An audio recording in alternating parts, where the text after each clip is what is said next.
Hello, and welcome to another exciting episode of Wave the Brush with me, your host, Kris, aka Mini Wargamer Kris, aka The Name Butcher, aka I'm all out of AKs.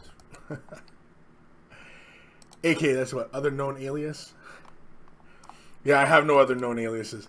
Wave the Brush, the most informative 120 minutes on the internet on the wargaming lifestyle. We'll talk about painting, terrain, conversions, and everything under the sun. So if you're a first-time viewer, you never watched a show before, this is your opportunity to ask questions. There are no dumb questions here, so feel free to ask whatever you want. And, whatever happens to be plaguing you, you might be, confusion on a terminology or technique or what have you. This is your time to ask. Again, this show is really all about you guys. I wouldn't bother doing the show if you guys didn't bother asking me questions and just, all around bothering me. No. It's a joke. Take it easy. Excuse me. And so, of course, if you ask your questions and I don't answer it right away, you can always send it to Kris@miniwargaming.com. You can send me an email. You can join us on Facebook, Discord. There's lots of ways you can get your question answered. And, of course, if I don't answer, one of the monkeys is more than willing to help. And the monkeys are very knowledgeable. We've built up a fairly pretty good community of knowledgeable folks. And so if I don't answer, one of the monkeys will answer. And, of course, speaking of monkeys, we have Aquamaster. Hey. Knitfink. Hello, everyone. George Hins. Hello. Dark Commission. Hi, all. Ghost Starman Deluxe. What's up, monkeys?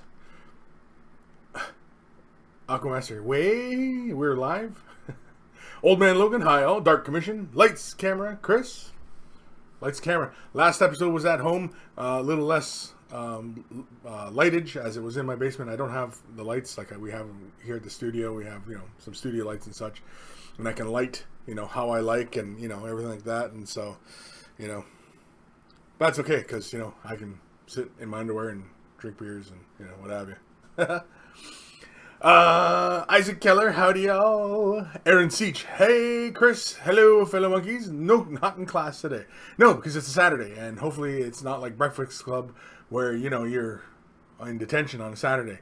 Who the hell shows up for detention on a Saturday? Like really, because Judd Nelson's character was supposed to be such a badass that, like, really, would he have shown up on a Saturday? Because I knew lots of kids who got detentions and, stuff like that. And, man, even getting them to stay after school was a chore. So I seriously doubt if Judd Nelson really was a badass, he would not even have shown up on a Saturday. Because I know I've missed many a detention because I was like, I'm not going crazy. Anyway. Johnny's Chop Chop. Time to let the paint fly. Let the paint flow through you. I was going to grab it, but no. Never mind. Kilo 8878. Hola. Guy Mir Alfair, there he is. Hey guys, just popping in to say hi. About to record an episode of Beer and Blood Bowl, so we'll catch you later on tonight on the replay. Well, see you later, Mr. Carl, a.k.a. Guy Mir Alfair, a.k.a. the kind fellow who, did our email, who did the email jingles for us to enjoy and, bask in the email glory. Clumsy Juggler, hello everyone. Isaac Keller, thank you, Kris. No problem. What? Thank you for what? Just for the hello? No problem. Ghost Starman, what happened to AK? Hey, you get off my lawn. Hey, there's so many AKs, like I can't keep track of them all, right? And hey, you get off my lawn. Hey, you, that's my wife. Hey, you can't sleep here. hey you. See, there's just so many to go through. I mean, we'll be, half the show will be me going through all the aliases, and that'd be boring because nobody really wants to know, all my aliases. There's got to be some mystery to it all, right? So, we got to have this air of mystery between us anyway. So, we'll just leave it at that.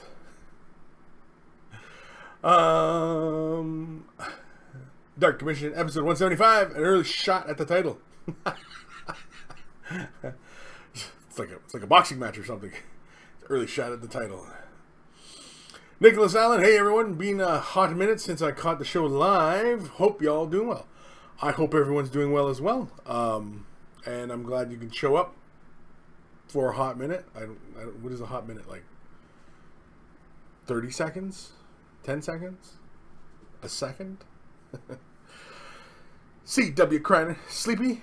Emails?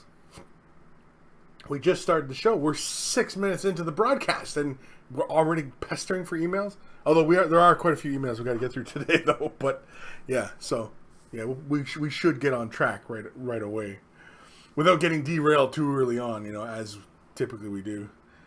Henry Mella, am I late? No, you're only 6 minutes into my spiel of roll call here. George Hintz, have you tried the new paint product? Have you tried new paint products? Have I tried new? No, the only ones I've been playing with are because I'm still not happy with my results with this stuff, the liquid chrome, right? Liquid chrome, right? And I'm mostly happy with my results with this Spastics Mirror Chrome. This stuff is airbrush only, though. I mean, you could use a brush with it, but you're better off with an airbrush. The liquid chrome, I suspect you could use a brush with it. I would use a synthetic brush. I wouldn't use a good sable brush on it. But, yeah, you could. Because it's designed for marker, right? So, and for the airbrush, I don't know. There's a weird fogging that's occurring, and I'm not sure if it's a PSI issue or if it is just merely a distance issue. I'm not sure. Or both, right? So, but no, as far as new paints, no. I mean, I know, like George, we've talked in the past about, trying out different paints. I mean, I'll give them a shot, I mean, for the most part, I'll give them a shot because otherwise I've always been using Citadel products. I would never have ventured off into Vallejo way back when, and I still occasionally use my Vallejo colors as well. I would never have ventured into Scale 75, which I absolutely love, their metallics. MIG Ammo are another great one. Their colors, man, they probably rival Vallejo as far as the amount of colors that they offer. I know, but I mean, like, there's, like the war colors, and there's all these other colors out there, and no, I haven't given them a shot. I'm not likely to give them a shot anytime soon. I've seen some demos on them. I'm not terribly impressed with how they look on the palette. So, I mean, do I really want my colors to look like that? Hard to say. Until I physically look at it, right? I mean, otherwise, no, I'm not getting all super jazzed up about, different paint lines and such. Because oftentimes when you find something that works and you get used to it and you master it, like when you master Vallejo colors, you've mastered it. I mean, and you're most likely a master at your craft. You don't have to know all the paint lines to be a master, because that's just knowing all the paint lines. You know what I mean? Like, do you really need to know all the paint lines? Is that something that somebody needs to know every paint line? I mean, for me personally, sure, because people ask me about, different paint lines, and I like to speak intelligently about such things, but, do I even really need to know every paint line, Not really. Andy Clark, never fear, I am here. Aquamaster, episode 175, the start of the stream gets more comments than the actual stream itself. Well, yeah, because, like, everybody's talking and conversing, and we're going back and forth. Whereas in the beginning, it's all hello, hello, hello, hello, right? And at the end, it's goodbye, goodbye, goodbye, goodbye. Eric Fountain, good morning all. First time watching, be gentle. Maybe gentle? I'm more of a tough love kind of guy, so I don't know what this gentle is you speak of. The Callisto. Hello, Chris. I'm painting a Moon Clan Grot army. How would you work on the cape after black primer to give them some depth? Okay, so the cape is a black primer. Well, then I would still put a base coat of black on top because primer is only a surface for the paint to grab a hold of. It is not, you know, the beginning of color depth, you know. If you used white and you were going black, you'd still be fine. If you went black and you were still staying with black, you still should put down a base coat of black on top of the primer, because if you're going to throw decals or transfers or, you know, water slide transfer, whatever you're going to throw in there, those things don't sit on top of that surface very well because primer is like a very porous type surface. Whereas when you put that nice base coat down, you get it nice and smooth. So, having said that, I often like to use colors like if you're sticking within the Citadel range, I like to use turquoise to highlight my black. I find Incubi Darkness to be a really great transition color.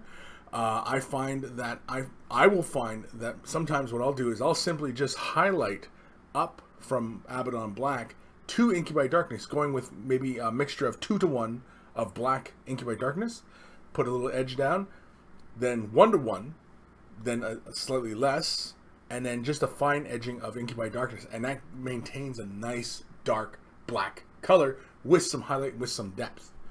Of course, you can always push it just a little bit further. You can use like a little bit of Dark Reaper or what the hell's the other color? Stegadon Scale Green is the other one. That's a notch up from Incubi Darkness. It's got that dark turquoise color to it. I like highlighting black with turquoise just because, you know, it gives you that slightly blue. If you ever see some black objects in nature, they often will shine back almost like a blue quality to them. And so, you know, kind of almost like how my hair is looking on this video right now. See how you can almost see like blues in there? Kind of like that. See? That's because my hair is really black.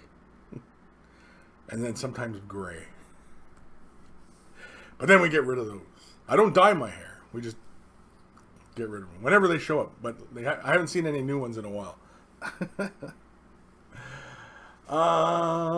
Isaac Keller, do you ever hand paint miniatures with Tamiya acrylics? If so, do you thin down and build the coats as needed? If not, what is your favorite paint brand to get into? Citadel, perhaps? I don't mind Citadel. I mean, Citadel's readily available. It's not hard to find Citadel paints.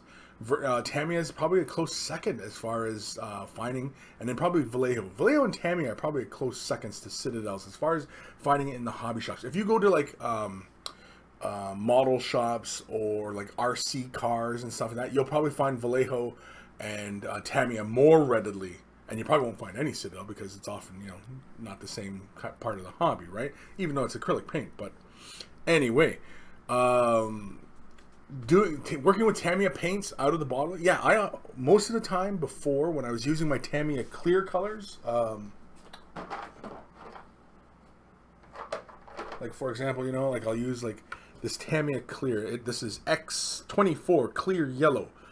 I use this on one of my canopies for my Eldar tanks, and I used the airbrush, and I found that I liked the consistency I got with the airbrush better. But all my other Eldar tanks, I used clear green with a brush, and all I did was thin it just a little bit with isopropyl alcohol. I just used a bit of alcohol, just cut it just a little bit, and applied a quick layer. Let it dry. Don't go back and forth with brush strokes. The Tamiya stuff dries so fast, and Tamiya does make a retarder for the colors, so you might want to look into that. That makes brush painting much easier because Tamiya paints dry really fast. They become tacky really, really fast. So if you can find yourself a Tamiya retarder, if you want to stay within the range of Tamiyas, yeah, get yourself the retarder. If you want to do a lot of brush work with them, get yourself the retarder, or even and cutting it with alcohol as well. I love the clear colors. I have not used a lot of the opaque colors a lot. But I mean, for the most part, like they say it's an acrylic paint, but it feels more like an enamel, a lacquer, more like Humbrol. It feels more like that than anything. But, I mean, you get yourself that retardant, and that slows down that drying process, and you'll get more time to brush with it. All the better. But yeah, so hopefully that helps. Yeah, so with the Tamiya's right now, I if I'm using that clear for the canopies, which is most of the time what I'm only using Tamiya's for, I'll cut it with a bit of isopropyl alcohol, and then I will just do one brush stroke, let it be. It might not be totally even. That's okay, because then I'm going to come back in and do another swipe. It's going to build that color up more, and it'll deepen it, and it'll start. The colors will start to blend more once you start laying more brush strokes. I found that with the airbrush though, it goes on way better though. You get much better control over how dense and how deep the color you want to go. But yeah. Johnny Wraith, hey everyone. There's Johnny Wraith. Welsh bloke, hey everyone. Great Death Angel, hey every monkey and Kris. Matt Liguri, hey you. That's my wife, and hey you can't sleep here. Our bad pairing of AKs. Well, that's what I'm talking about, right? I mean, Sergeant Shamrock, episode 175, the premature title boot. The title boot? Or bout? Bout? Oh, man. Car King 5555, episode 175, all you got to do is brush. That almost sounds like a song. All you got to do is brush. Anyway. Aaron Seach looks like 2 bottles of mercury. WTF? I don't know. CW Kreiner emails help me resist putting off the backlog. Yorminger, our all-clad makes good chrome. Yes, I've heard that. I've seen a few videos on the all-clad, and for the most part, it does outperform, I believe, if I watched the videos correctly, it does outperform this stuff by a hair. But this stuff is easier to use. But take your pick, right? G squared. Hey, monkeys. Here briefly, okay? Ishyab 011. Hola and good tidings to all. Finally got a day to make it to the Monkey Crew Roundup. Aaron Seach, the best colors are the ones you mix yourself. Just my experience. Tough love isn't having lube on your desk. You know what? I don't have any lube on my desk. I don't have any. I've got Kool-Aid Sun Jammers. Could that be used as lube? Could Kool-Aid be used as lube? Anyway, I don't know.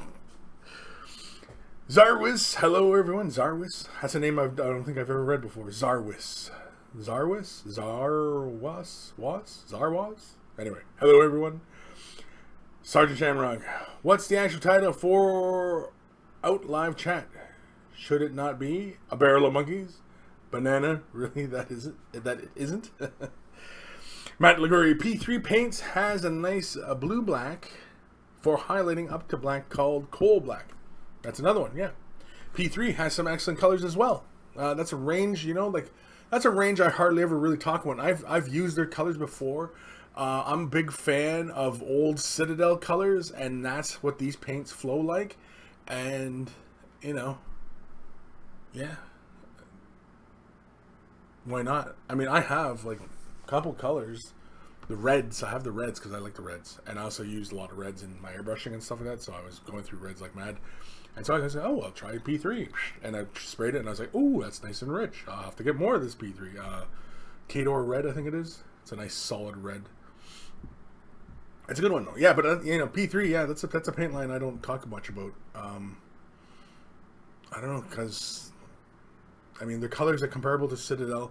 The colors themselves flow like old Citadel colors, I think. And so, when I'm talking like Citadels, I'm also talking like P3 paints as well, because they're kind of the same kind of form. Well, not the same. They're similar in some ways, I suppose. Because new Citadel is pretty different from old Citadel. So, I don't know. Yeah, I don't know why I don't talk about P3 paints. Just slips to mind, man. Same like Reaper. Reaper's another one. Great paint line. Just, hardly ever talk about them. Charging Shamrock. GW has Dark Reaper, and I use Vallejo Air Black Green. Both work really well. Okay. Vallejo Air Black Green. So that's another one to consider. Haldane Urbanus. Holy carmoles. Haldane Urbanus. Hello all. Been a while. Yes, it has been a while, Haldane. Isaac Keller. Cheers, man. Thanks for answering my questions. Super appreciated. No problem. Mad Cow Crazy. As I become a GW stockist in March, I've now started looking to expand my inventory. I can get Vallejo, Tamiya, or Army Painter colors, but as I had to get GW, I probably won't use Vallejo personally. Aren't all Tamiya colors flammable? Yes. Well, most of them anyway. Most of them have the flammable sticker on them, which is why most companies won't ship them. Oh, yeah. I never even considered that. Never even considered that. Because it's a flammable product. Yeah. But yeah, because I'm pretty sure all Tamiya colors, yeah, they have that little flammable symbol on. I never even thought about it in that regards. Thank you.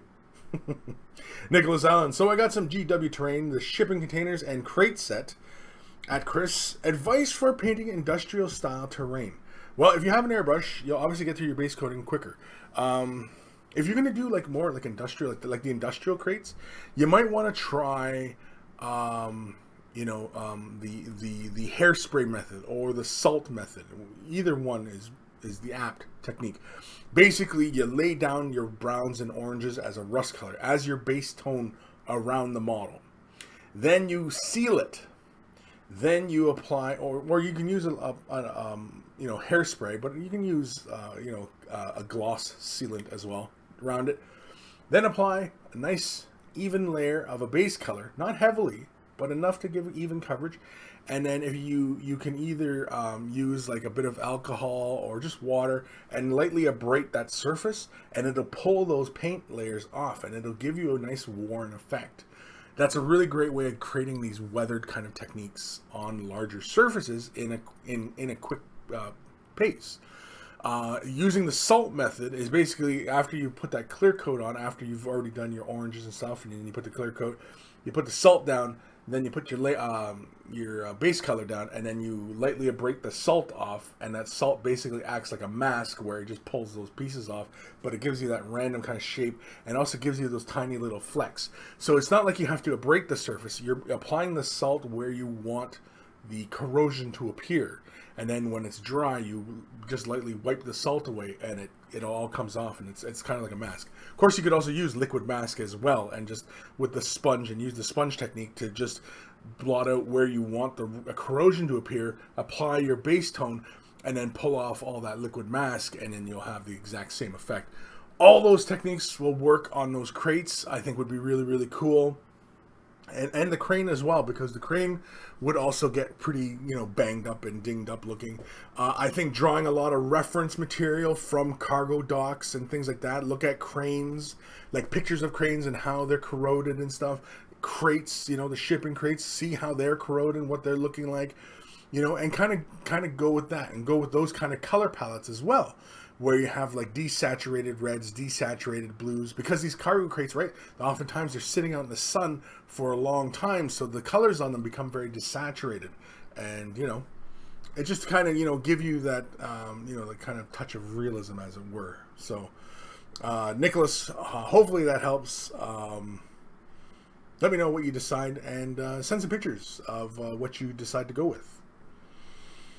Eric Fountain. Okay, I'm getting back into miniature painting again after so many years. I'm looking to better paint, since right now I'm using Walmart craft paints. Now you can see why I said be gentle. Okay, well, I mean, there's nothing wrong with using Walmart craft paints. I know painters who use Walmart craft paints on their miniatures, and they look good. They look good, and it's not the paints, man. It's not the paints that make great art. It's the artist. It's you. It's you, the artist, make good paint jobs. So, because I mean, like, for example, okay, let's pretend here. Let's just pretend for a moment here. Let's say you're new to this hobby, but you're a resourceful lad. I'm sorry, I can't even speak yet. You're a resourceful lad, and let's say you just prime the model. Oh heck, let's say you don't even know what primer is.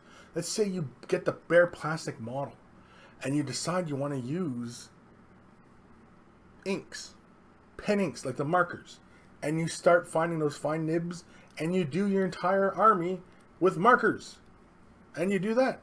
You didn't even use any paints, and then all of a sudden, as you get better using the markers, you realize, you can apply thinner layers, or you apply dots or whatever, and you can get colors to kind of blend and such, and then, right, and then who's anybody to say that that was wrong, or you're a noob for doing markers?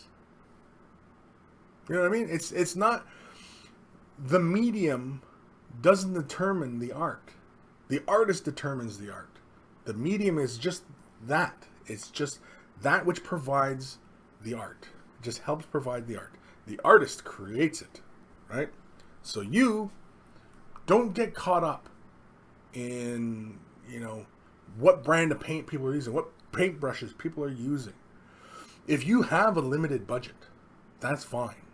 Stick within your budget, because getting really expensive stuff when you can't afford it kind of adds this level of little bit of, like, you know what, I shouldn't have bought this because I only paint once a week, and I need food 7 days a week. So I mean, you know what I mean? Like, stay within your realm. And I mean, if the craft paints are all that you can afford, that's fine.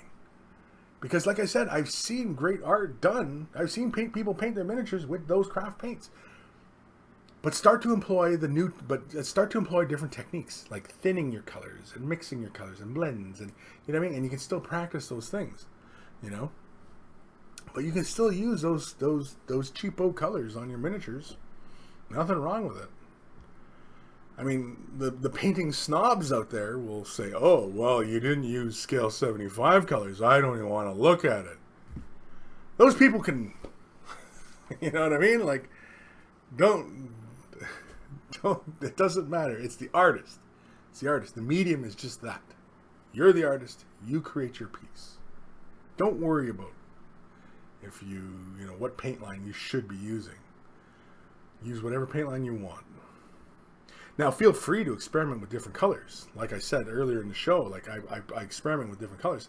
And I mean, like, if I didn't experiment with colors, I wouldn't have got into scale 75. Scale 75 colors are fantastic. I love the way they flow. The metallics, I'm a huge fan of their metallics. They flow way better than, I like them way better than GWs. Although MIG ammo is kind of close onto that coverage on how well it covers, because scale 75 colors, I did like a light gray, and I was using a dark metallic, and in one coat, it covered, and without any of that primer showing through. And that's how I knew I really liked the color, because in an instant, in one single coverage, it did what I wanted to do. And so, that's why. That's the only reason why I really enjoy their metallics, is because it was one coverage and bang, it was done. And I was like, these are fantastic. And it was nice and luminous, and I didn't have to thin it, and it was just applied right out of the bottle. It flows so well. If you're going to get into a paint line, I would recommend scale 75. Why not? If I'm throwing advice around like that, then yeah, get scale 75. Yeah, so hopefully, Eric, hopefully that kind of, I don't know what's the word I'm looking for, encourages you to, consider what you're doing rather than what you're doing it with, right? Isaac Keller, ORMD is all the need for shipping in certain, yes, but I believe many avoid the extra fee along with ORMD. I guess that's shipping manifest stuff that for flammable stuff. I have no idea. That's like right over my head, man. Cocking 555. I lost the head of for a Tartarus Terminator. He now has a storm shield to shield his eyes. Nomag 23. Howdy y'all. Howdy. Haldane Urbanist. I keep missing the streams. So many of the Saturdays these last 5 months. Either I'm not available or there's no stream. I've been pretty good with the streams the last couple months. I think I only missed like 1 or 2. But, those might have been the 1 or 2, right? Paul 0132. Morning all. Drowning in some seraphim skinks today. I was trying to read it as seraphim, but it's seraphon. Skinks. Drowning. He's drowning. Drowning or drowning? How do we say it? Inspirational mini. Hi guys, just came in to say hi, hi, hi, hi. I should just have a little thing in the corner, just like this. Hi, hi, hi. Or anybody watch Robot Chicken? You know when they're doing like the Star Wars spoofs and it's the Emperor, he's going up an escalator and it's all the stormtroopers passing him. He's dribber, dribber, dribber. Go after yourself. Go, he starts mouthing after all the troopers going by. Anyway, I just thought that'd be kind of funny. Batty94, woohoo! Finally catching the show live after a few months. Well, welcome. Inspirational mini. Oh, Kris, I need your voice for what color to use for a bird sitting on my converted necromancer before I film it for the channel. Let me send an email. Kisses. Kisses. Okay. Anyway. You need advice for what color to use for a bird sitting on a converted necromancer before I film it for the channel. Let me send an email. Yeah, send an email. Because I don't know what color the necromancer is. I'm going to assume most necromancers are in dark blues, purples, blacks, things like that. For a bird, I mean, I guess it kind of depends on what kind of bird. Because if it's a parrot, well, then logically you want to color it bright. If it's a crow, you want to color it dark. But yeah, I mean, it's kind of tough because if the necromancer is kind of all different kind of colors, and like really, it's where is the bird? Where is he sitting? What is the model's relationship to the bird? Because if he's kind of like looking like he's talking to it, then it should be kind of done in the same kind of tones as the face, so that when the person observing the model is looking at it and they're immediately drawn to the face, and then they look and they follow his eyes and he's talking to a bird, that bird should be rendered in kind of a similar fashion as that face, because that's where the eye logically goes before moving off to other details, right? And also, creates the character and the mood for the piece. But yeah, if you're going to send an email, yeah, send me an email. Please. Inspirational. The Mobius. Does dark purple, black plating match brass or copper? Or should I go with a more cold steel color? Purple, black plating match a brass copper. Yeah. I mean, it all depends. I mean, like, what kind of saturation. Because, I mean, if we're talking brass, where brass kind of has this kind of greeny gold color to it, like a yellow gold, if it's that, then a kind of a deeper purple would look really, really cool. Because especially if it's a brighter brass color and your purple is kind of a darker, that should be cool. If your color is more like copper, where it's a bit more of a mid-tone and it's a bit more warmer, it has a bit more of reddish brown to it, then purple, maybe even like no, you probably will go with more of a black purple. Whereas like the brass, you could go with like lighter purples, almost like Gene Stealer purple. But even then, that kind of feels kind of weak. I would rather stay with Xeris purple. Xeris purple is a really fun mid-tone purple. It just, it's right. It's like if we're talking Citadel colors here, Naggaroth Knight's a really dark purple, which would go well with coppers. Whereas Xeris purple would go better with the brass. Naggaroth Knight, is that what that color's called? Naggaroth Knight. It's Naggaroth something, right? Anyway, that one would go well with the brass as well. But again, the purples should work. The darker purple would work better with the copper, but almost any of the tones of purple will work with the brass. If the brass we're talking about is more of a greeny kind of gold kind of brass. If it's more like the brass color, like the Citadel, like let's say for example here, let's go with Screaming Bell, which is a copper. That's bronze. Where's brass? Rune Lord brass, you know what I mean? Yeah, so we're talking these two different kind of colors, right? One, the brownier color is the brass color, and the redder color is the copper color. And the purple, the purple will work. The darker purple will work really well with this. Mid-tone purple will work well with this, but I find the darker purple would work with that, whereas the brighter purple, not so much. You'd want to highlight this up closer to like more like a silver. You'd want to put like a brighter highlights on it, as opposed to the brass. Again, if the brass is more brown though, less gold but more brown, More like a bronze. Yeah. I still would probably go with a darker purple. If you're going with a black purple, you should be fine. I think. Where am I? Dark Commission. Is the silly putty you use proper silly putty that bounces or something else? I'm impressed that it doesn't leave residue like blue tack can. The silly putty I use is I don't think it's the proper silly putty because it doesn't have that kind of, you know, kind of skin tone kind of color looking to it. The silly putty I have like they're fluorescent colors. There's a fluorescent yellow and a fluorescent orange, and they bounce. They do bounce. So it's the recipe for silly putty, but it's just not the same color as regular silly putty. Because regular silly putty that comes in the red egg, you know, it has a kind of like a skin value kind of color to it. Yeah, kind of a brown, kind of a light cream color or mocha. Let's say mocha. It's more like a mocha color, right? And yeah, it's not that. My silly putty is fluorescent. Now, could be just the recipe for silly putty because I know there's a company that produces a black putty that is for masking, and it's just like silly putty, but it comes like in a tin. Oh, I can't remember. Adam Greenleaf. Adam, what the hell was that tin called? You brought it by one day. I was playing with it. Greenleaf Adam. He has the tin for the masking, and I can't remember what the hell the company is. Adam, if you're watching the show today, put it in the description.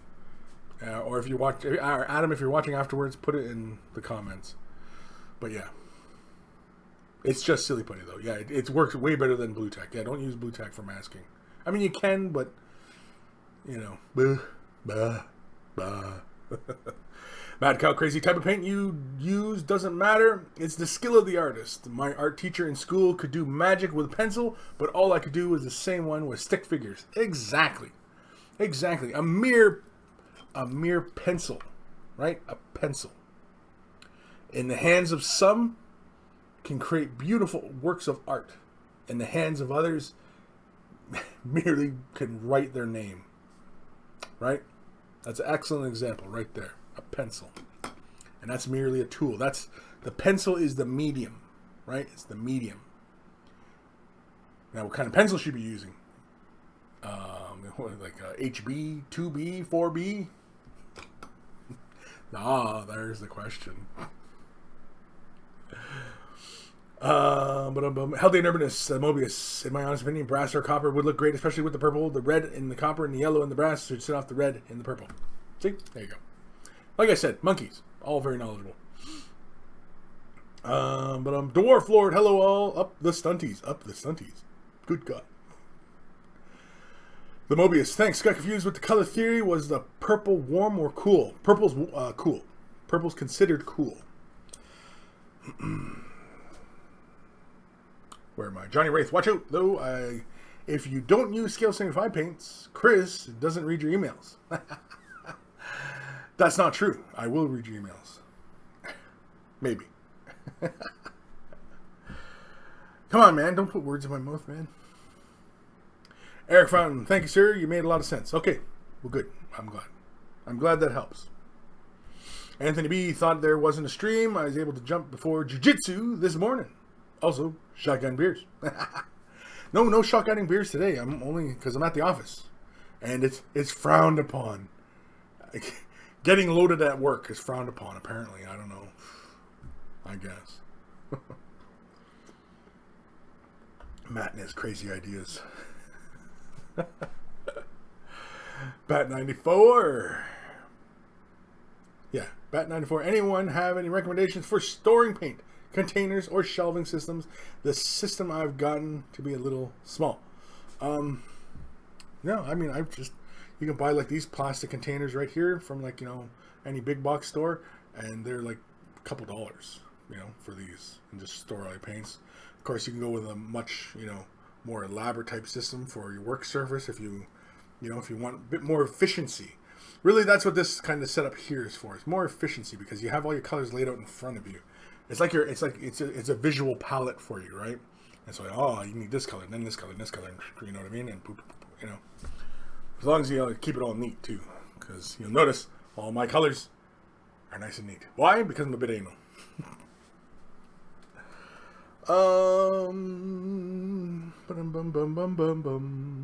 Dwarf Lord, the paints doesn't matter. It's all about the artist. But when the collector inside you sees the colors and models, it's give me more of the lovely acrylic juice. We all know how it is. Yeah, I get bit by that bug sometimes too. I see like, ooh, pretty paints, and I say, ooh, yeah.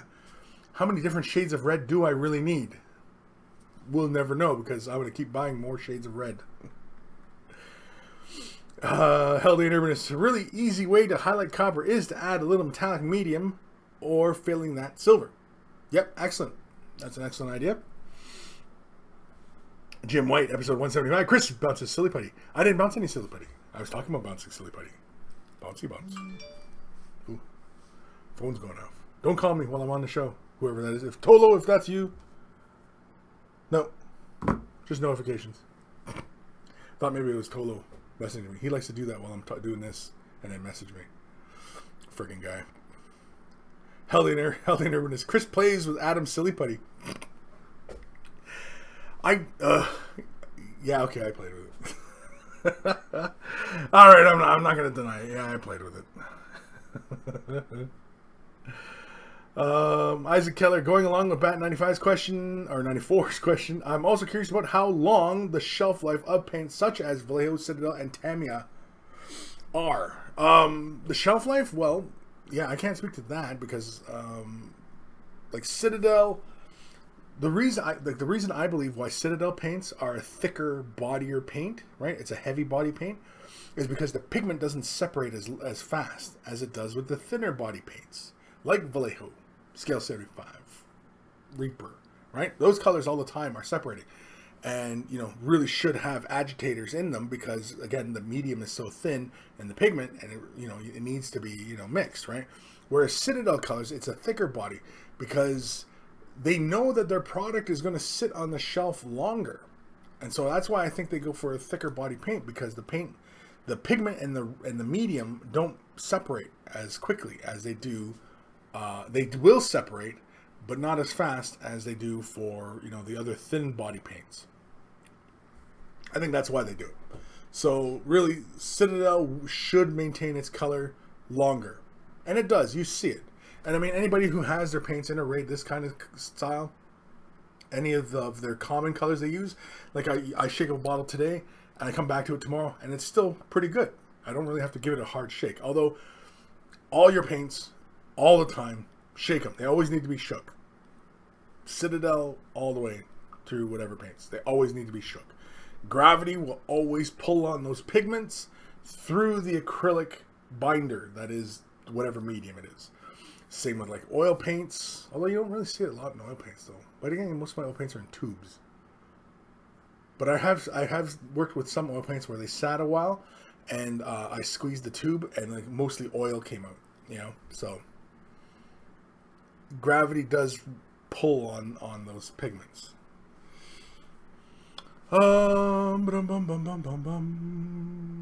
Disflux. I haven't had a model fall apart yet, but I'm thinking about trying plastic cement.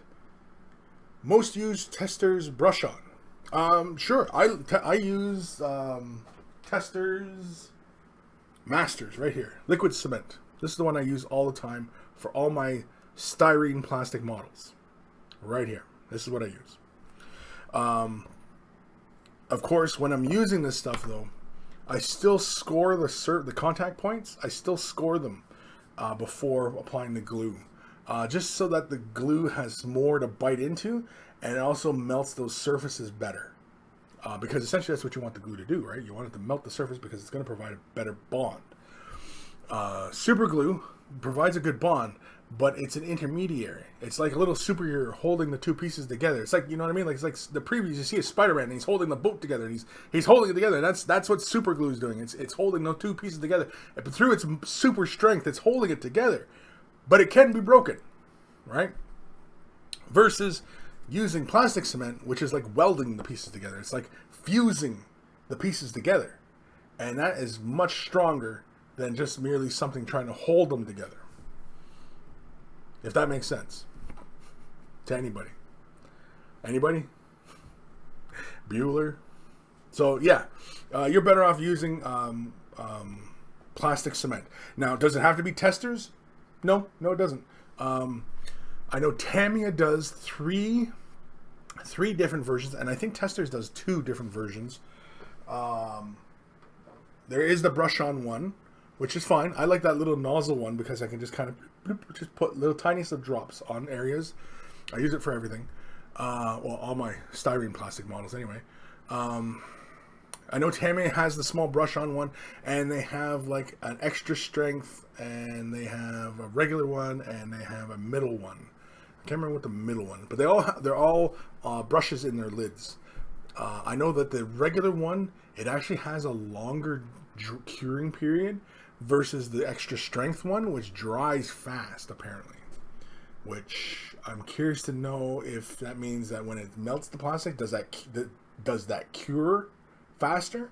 Because if that's the case, then I might switch to that, because oftentimes when I'm trying to get models done for video, I'm waiting around because how long it takes, right? But I mean, like, I'll wait because I know it gives me a better bond. It's gonna, over the lifespan of the model, I know that model is gonna hold better than a model that was put together with super glue.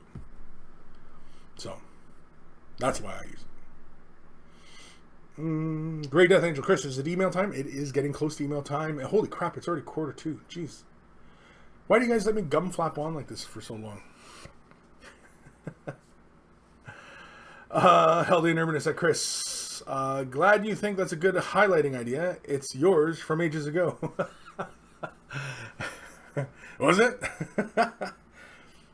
Well, I was going to say that's some damn good advice. Aaron Seach. When I used to do World War II aircraft models, I would use silver colored pencil to do paint chip effects. Ooh, that's cool. Yeah. Yeah, the silver pencils. That's very, very cool. I wonder if we can try that today. You should try that. Do you still have the pencils? Do you know where to get the pencils?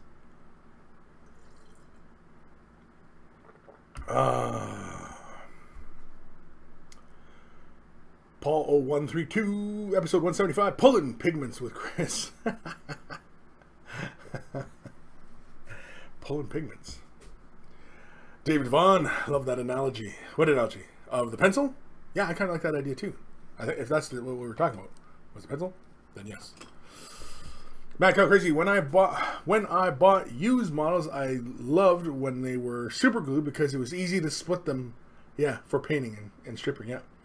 Alexander Lee, Mind War. That's a bit of an inside joke. I can't even elaborate on it, Lee. I can't elaborate on why that's funny, because I mean, all I can say is that I screamed that.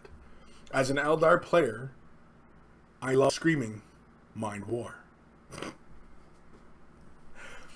To everybody else, everybody's like, what the frick is he talking about? And I'm like, I can't elaborate on it. Anyway, George Hintz, general rule, longer than the curling time, the stronger the bond of the glue. Whoa, what? Longer the curing time. Sorry, I read that wrong. I said curling. Longer the curling time. Like you're lifting weights. Ooh, yes, curling. Or is it curling, like, with the pushing the big stones? Anyway. The longer the curing time, the stronger the bond of the glue. I firmly believe that, yes. I would believe that. Isaac Keller, when doctors doctor a doctor, does the doctor doing the doctoring doctor as the doctor being doctor wants to be doctored, or does the doctor doing the doctoring doctor as he wanted the doctor? That felt like Blade Runner. If anybody watched the new Blade Runner, he goes in for his baseline tests. That's what that felt like. I think you guys were testing to see if I was a replicant. Yell Mind War at random people. What, like just go down the street and just start yelling at people? Get a video camera and just start yelling, Mind War!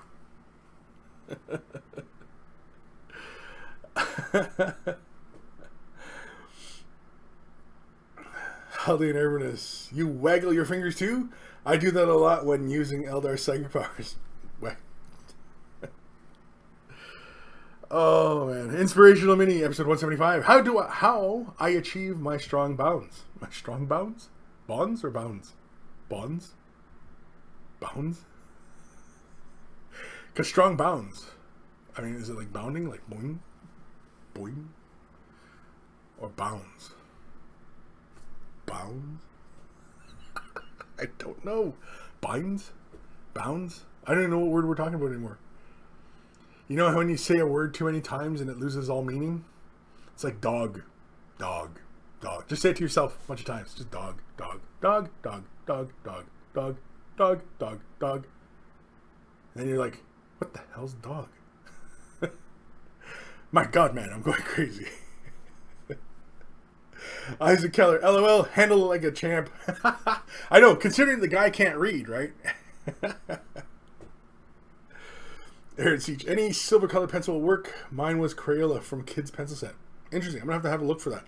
Oh, you're talking like the silver, like the Crayola crayon silvers, and because they had the silver and the gold. I'm kind of curious. Now I'm gonna have to go raid the kids' crayon box. Who am I kidding? My kids don't have crayon box anymore. That was like years ago. My youngest is 15, for God's sakes. Held in Urbanist Monkeys. So what do we think? Is Kris a replicant? And in fact, Haldane, that's the name of the show today. Wait, here, I'm going to get that whole sentence. Yeah, there we go. And let's do this. Let's go here.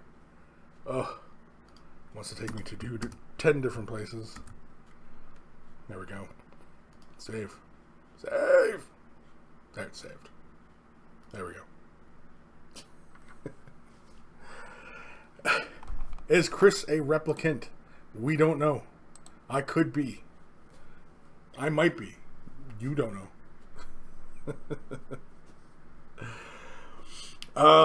Nicholas Allen. Man, the new Blade Runner was so good. Just a treat to even look at. Yes, I agree. 100% I agree. It was beautiful to look at. It was a long movie. But the original was pretty long too. I can see why it didn't do well at the theaters. Just because of its length and its depth. And it's a sequel to a movie that, very few were asking for, right? Now, they say this guy, the director who did this, Denis, blah, blah, blah, apparently he wants to redo Dune, which I'm kind of excited for because I would love to see a redo of Dune. I wouldn't even mind if they did Dune and they broke it up into a trilogy, into a 3-part, and really properly told the story. Because it's a huge story, and I would love it if they broke it up into 3 and, told it that way. I think that would be cool. Where am I? Alchemaster, well, I'm back. Awesome. Inspirational Mini. Bouncing around really strong. Bouncing? Bounds. Bounds is bouncing. Bouncing. with a high heel shoe at the end. The little emoticon for a high heel shoe. Only on the weekends do I wear the high heel shoes. Nicholas Allen. Oh, no. Plasma Plays. Oh, there's Plasma Plays. Hey, everyone. I got up 20 minutes ago. The life of a student. C.W. Kreiner. Kris can't be a replicant. He still hasn't done any emails. Oh, come on. Why? Holy crap, it's almost 1. Jeez Louise, yeah. Jordan Smith, a real question. A replicant of whom? Ooh, now we're getting deep.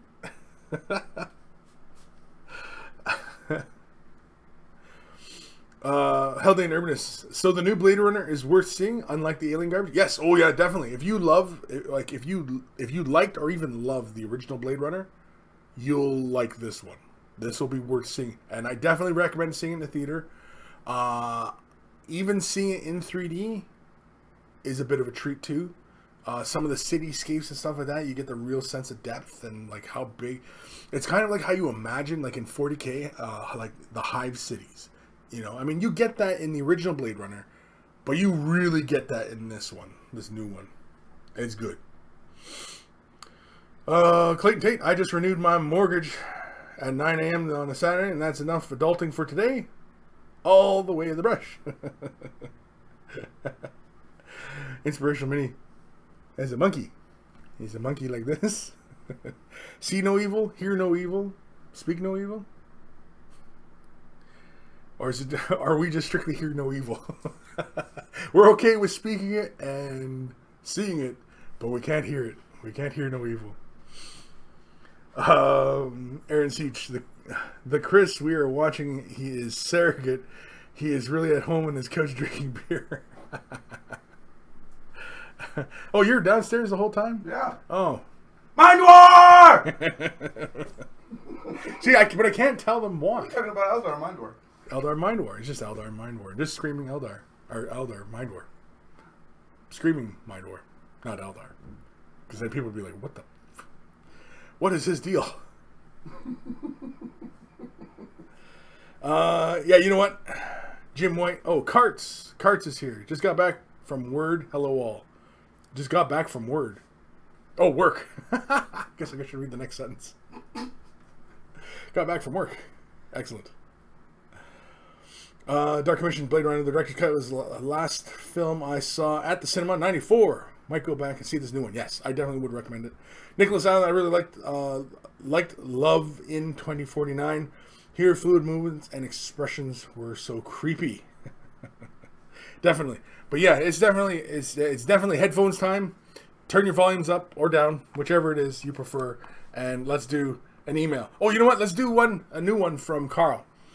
This is a new one from Carl he sent, and so let's have a listen. I think I showed it last episode, but one of them wasn't working right, so I don't know. But either way, headphones. Email time. Email time. Oh, crap. Messed it up. Anyway. I can't even concentrate now. Oh, man. This is an email from Pike Monster? Sanaka? Let's say Sanaka. Hi, Kris. Last email I sent you a bunch of Necrons, and you have asked for more. Asked more. And there will be more, but not today. Okay. Today will be the latest Infinity models that I have finished after a long period of creating and painting terrain. So, I was really proud of showing these models until I took pictures. These chalky texture, for some reason, is a very strong. Regardless,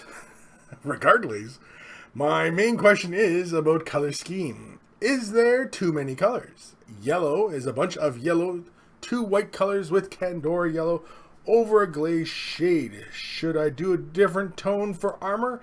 Maybe more reddish? Thanks in advance for answers, and a great thanks for your work. P.S. Necrons and other models and terrain photos will be in the future emails. We'll try to send them weekly. P.S.S. Those are Infinity Yujing models, Gulag, Daofi, and Zanyang. I don't know. I'm sorry. My Mandarin's horrible, so I really don't have a tongue for these kind of names. Anyway, let's have a look here. Yeah, there we go. Oh, these are awesome. These are really good. I like these. And you're questioning about the yellow? You want to? I don't really think you need that. I like that. That's pretty consistent with what I see from Corvus Belli and their painter. What the heck's his name?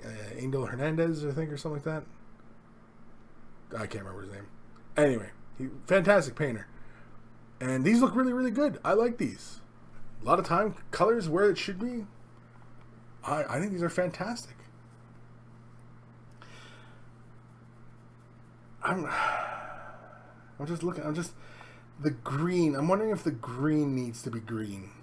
If it wouldn't have been played better if it was, say, blue or even a purple. Purple might be a little, on the head, whereas a light blue or dark blue might have been, a good choice. I mean, the green isn't a bad choice. Don't get me wrong. But with the level of oranges and almost browns in the yellow, if you went with blues in the cloth bits, that might have played better, giving you much more contrast. Like, he still could have kept the green of the sword, but like the green on the cloth bits and such, you know?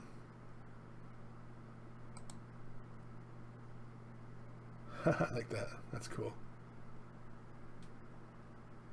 Highlighting looks great.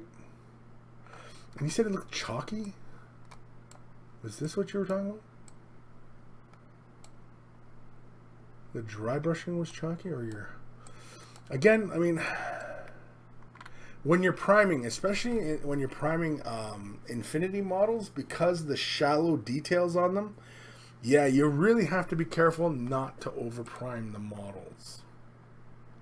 And maybe that's where you're finding this chalkiness from, is that the primer is just a little bit too heavy.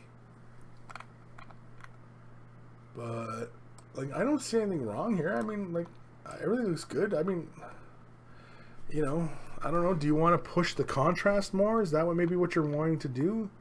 You want to push it more towards the browns? You know, do a non-metallic metal effect. Like, for example, like on this chest plate here. Oftentimes I will see on these kinds of miniatures a blend where it starts off lighter down here, like here, and it'll work a bit darker to the uppermost portion. And then this plate will have lighter to darker, lighter to darker, lighter to, you know what I mean? And that's often how the non-metallic metal look is you know, roughly achieved. Oh, is this it? Oh, that was it. So let me quickly read your email again here. Is there too many colors? No, there are not too many colors at play. I think what it is the yellow might not be contrasty enough. There might not be enough separation at some points. The yellow is a bunch of yellow to white colors, then Cassandra glaze. Should you use a more reddish tone? No, I don't think you need to use a reddish tone. The yellow looks fine. I think what it is it's your other accenting colors. And like I said, like a darker blue might actually be a better way to go, because that it'll play with those yellows and oranges better than the green will. Oh, even if you still wanted to keep it green, you could go with turquoise. The blue-green, right? And go with turquoise. And then that way, you really got something there. But either way, thank you, Sanaka? Yeah. Thank you for sending that in. Awesome stuff. Pike Monster? I don't know whichever one's your handle. Thank you for sending that in. That's awesome stuff. I look forward to your next iteration of stuff. But yeah. So let's go to another email. This is from Mad Max. Oh no, Mad Maxim. That's it. Hi Chris. I wrote some time ago about your comments on my possible color schemes for my Iron Hand successor chapter, The Forge Wardens. There's supposed to be a chapter based on Forge World Ryza, and I was looking to make a similar color scheme to my Adeptus Mechanicus force, which has the orange-red color scheme. The chapter is still underway, and I'm assembling Primaris Marines like crazy, but I wanted to show you how the color scheme turned out. I'm pretty happy with the result, and I'm looking forward to use this color scheme on an entire Space Marine army. I would like to hear your comments on the color scheme. I've been in the hobby since 2nd edition, but this is my first time trying to make my own chapter. Thanks a lot for the great shows, and trying to scroll the wheel. There we go. Thanks a lot for the great shows and great advice on everything from painting and nail salons to ass capes and Nurgle bombs. Mad Maxim 81. P.S. I've also included a couple of pictures of my work in progress chaplain for the chapter. And I apologize about the flash. It's hard to get great pictures in the middle of the night. Okay, so let's have a look. So here is his.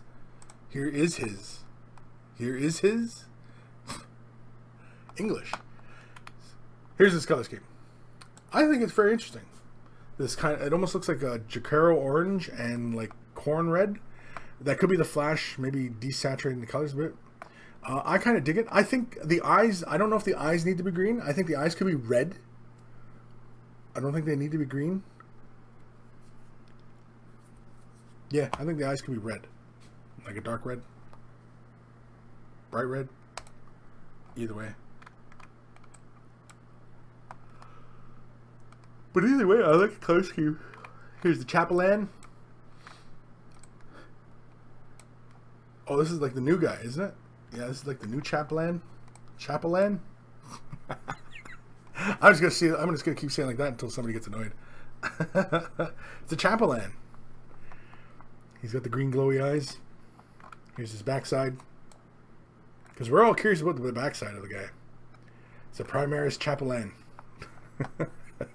So anyway, yeah. So back to his color scheme. I dig it. I like the color scheme.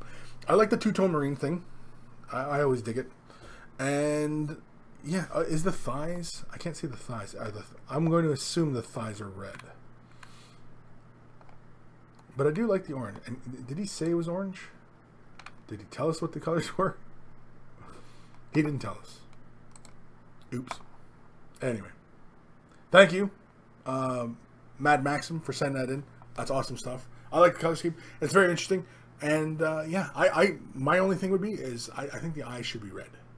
I don't think they need to be green.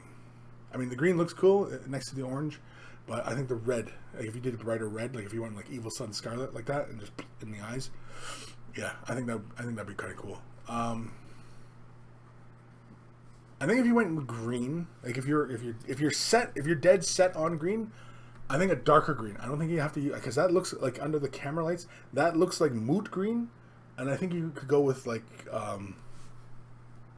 Warpstone Glow. That's what it is. Warpstone Glow. A bit of a darker green. Not too dark. It's a mid-tone green, but you know, yeah. In my opinion, you do with that as you will.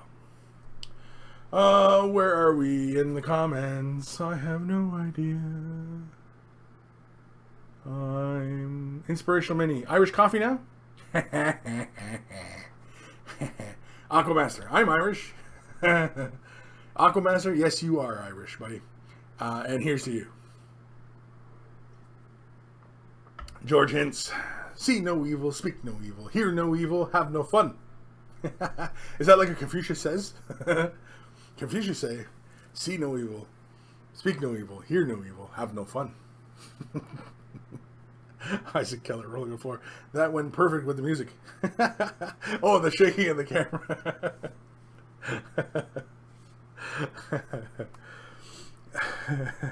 It's Richmond. That was an amazing graphic there.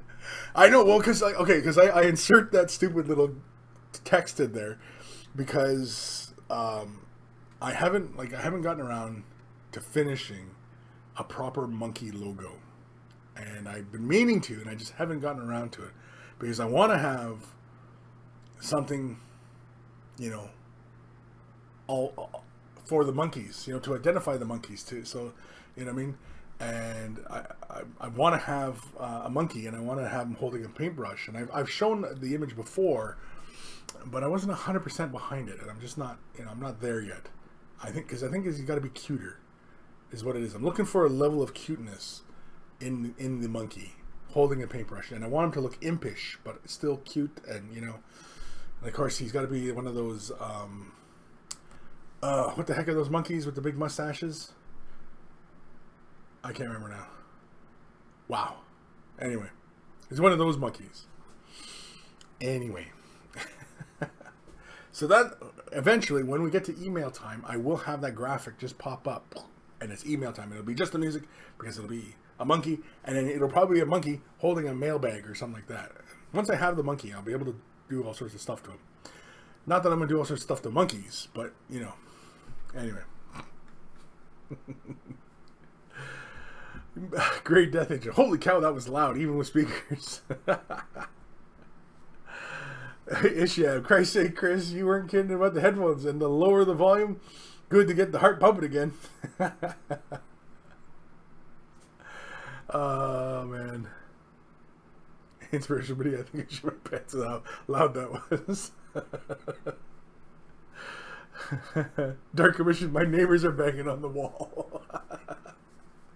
That's funny.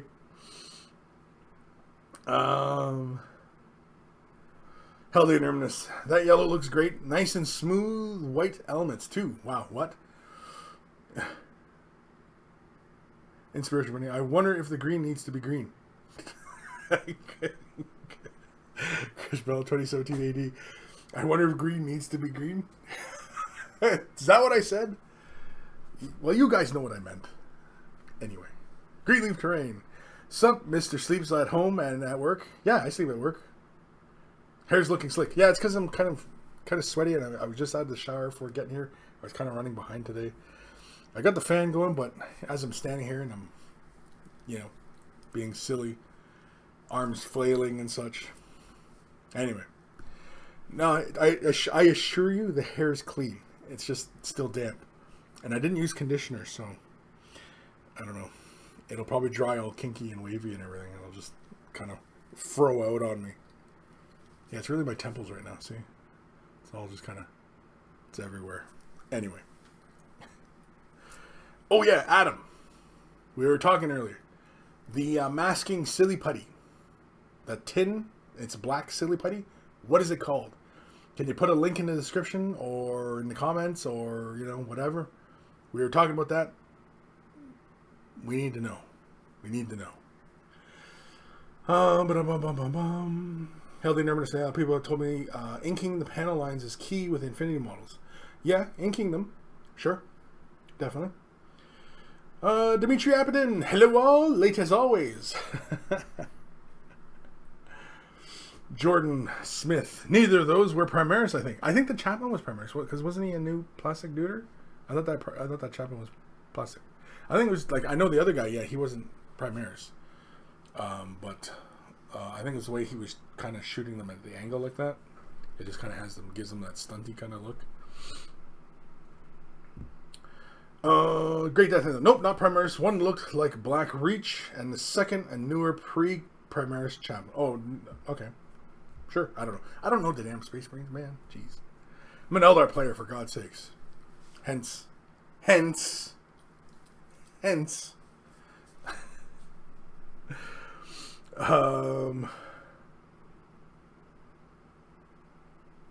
Red Dragon Model Works. First time commenting, but a big fan of your work. Rock on, brother.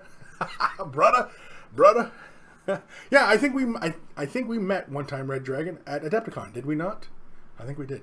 I think we might have met at Adepticon. Anyway. And if we all want to meet at Adepticon, let's go this year. Because we'll all be at Adepticon. It'll be parties. Partay. George Hintz. The Four Monkey. The Four Monkey. Four Monkey? I don't get it. I don't get it, George.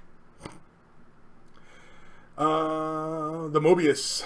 Thanks for the advice on the Purple Kris, although I sent you an email as it's a weird solvent-based car paint, so I can't really compare to Citadel. Interesting. Okay. Johnny's Shop at Red Dragon. Long time no see. Yes. Red Dragon. Hi, Johnny. The Welsh Bloke. Kris. Super Lube. Is that just for the airbrush needle? The Super Lube? I use it for the needle and also the I'll dab it every once in a while in that spring mechanism. Not inside the spring, but the part where this little piece comes out and hits the back of the trigger and this little safety piece here. The part that I guess it's kind of like a spring, really. It's like a loose leaf spring. It's like a little piston that hits against it, and it's pushing against the spring, and it pulls this needle back, right? And the tension keeps it all in place. And so I often will lube that just so that this part here is nice and lubricated. But yeah, it is important to keep your needle lubed as well, like the whole needle. Just keep it nice and lubed. Definitely. But yeah, I use this stuff. The Reg Dab. Needle juice. It's juice for your needle. Oh, and I got it all on my fingers now. Oh, it's everywhere. I'm gonna have to use Listerine wipe now. See, I got Listerine wipes. Oh, come on. There we go. Come on. There we go. Good to go. All right. Where am I in these comments here? The movie kind of reminds me I'm out of airbrush lubes. Does anyone have any DIY alternatives? Yeah, interesting. Because, like, what kind of lubricant could you use? I mean, I've often thought of, what if you could use something like WD-40 to prevent paint from building on the needle, right? Because that's really what the problem is when we're airbrushing, is that the paint is drying and giving us dry tip, right? Whereas if we had something like a degreaser, like WD-40, that could stop the paint from building up on that needle, but not so much on it that, you know what I mean, it's going to transfer onto the paint and, you know, and mess up your paint job, essentially, because it's a degreaser. It's not going to allow paint to adhere to it, right? So, you know, what then? But yeah, interesting question. Anybody got alternatives to using airbrush lube? Because I can't, I could not tell you what kind of oil it is, because it's more like a gentle kind of, like, not vegetable oil, but something along those lines. Jesus, is it leaking onto my desk? Better not be. Son of a beehive. Greenleaf terrain. Oh, it's called Panzer Putty. There we go, everybody. It's called Panzer Putty. Look that up. I don't know who makes it. Who makes it, Adam? It won't let you add the email link. Okay. Well, either way. Yeah, it's called Panzer Putty. And it comes in a tin, and it's a pretty big tin. And it's black, but it's silly putty, and it's a lot of fun. Yeah. Oh, there we go. Red Dragon says glycerin. Glycerin's a good alternative. So there we go. And glycerin you should be able to find in most drugstores. Would you be able to find that in a regular Walmart? Glycerin? I don't know. I've never had to go shopping for glycerin. But I figured Red Dragon probably would know, because I've watched Red Dragon's stuff before, and I know he's very knowledgeable in the airbrushing model world and stuff. So yeah. Red Dragon, yes, we did. Okay, yeah, we did meet. Okay, I thought so. I thought we met Adepticon. I remember. See, I sometimes remember stuff. Bat94, Adepticon, the hotel's already booked. Awesome. Aaron Seach, Adepticon hotel already booked. Pedro will be ready. Oh yeah, me and Aaron will be throwing down this year some Crimson Fist versus Eldar, and I'm gonna. Oh, I want to say on the tip of my tongue, the Seer Council. I'll be bringing the Seer Council. Oh, there's so many things I just want to say right now about Eldar.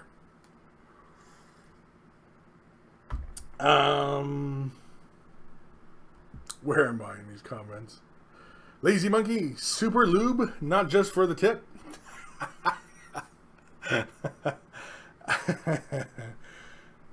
No, it's not. In a pinch. It can be used to pinch. Quirk, get run over by motorcycles recently? No. Unless, of course, you mean in PUBG, then yeah, I have. Dirtbag. Red Dragon Mobius. Yeah, glycerin sometimes can be found in Walgreens, Walmart, Target, etc. Yeah, you can find it most places. It's usually in the medicine area you'll find it, right? Glycerin, typically. Dark Commission. The new Infinity Universe game, Aristria, has plastic minis. Got sick of Infinity models' arms falling off whilst painting them. What do you think of metal models minis in general? In general, I like them. I like the weight of metal minis. I like the heft of metal minis. Converting, cleaning, pain in the ass. Metal minis are a pain. Painting, there's no difference in painting them. But cleaning and converting and, you know, all that stuff, cutting into the material, ugh, huge pain. Huge pain. I mean, yeah, occasionally you have all the rotary tools and stuff like that, sure, but, I mean, you know, it's not like styrene plastic where you can sit there with your little hobby knife and just whittle away at a point. Pewter, I mean, you're sitting there, and you're forcing it. I don't know how many times I've cut myself trying to convert pewter models. It's a bunch of times. I mean, these hands are calloused. Well, maybe not calloused, but they're cut up pretty good. Anyway.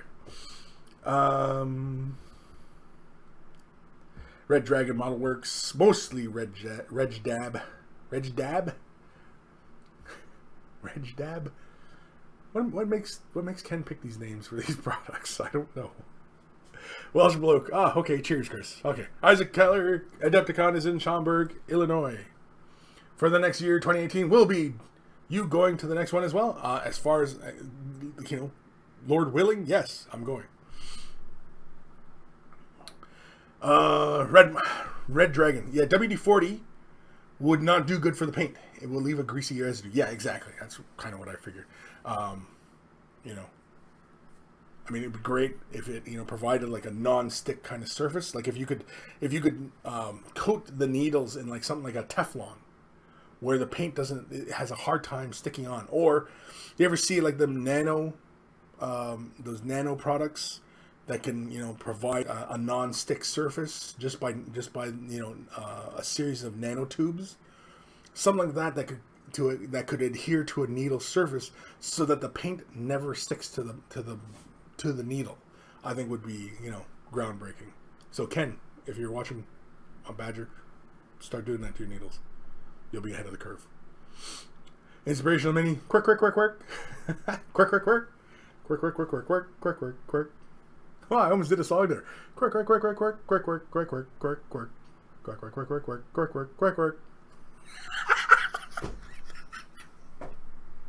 Holy crap, I don't know what the hell that was. Anyway. Dorn Jr. I've been hoping number 9 used instead of the number $4 bottle will last a lifetime. Okay. You've been to Hops number 9. Okay. I've seen Hops number 9. Okay. Sure. Greenleaf terrain. Go home, Quirk. Dark Commission. Panzer Putty is around £15 in the UK. Yep. Inspiration mini. And train on those dice rolls. Practice. Train on the dice roll. Because I don't think you want Quirk to train on the dice rolls. Maybe. I don't know. Quirk, go home, Adam. Adam, I am home, honky. Oh, jeez. Come on now, here. Keep it civil, guys. Keep it civil.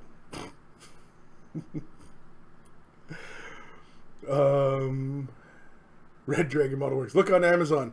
Therapy Putty is the same as Panzer Putty. Really? I have both the Panzer Putty and Therapy Putty, and they are basically the same thing. Very interesting. I did not know that one. That's very interesting. It's Badger spelled backwards. Oh, Reg Dab. Come on. Yeah.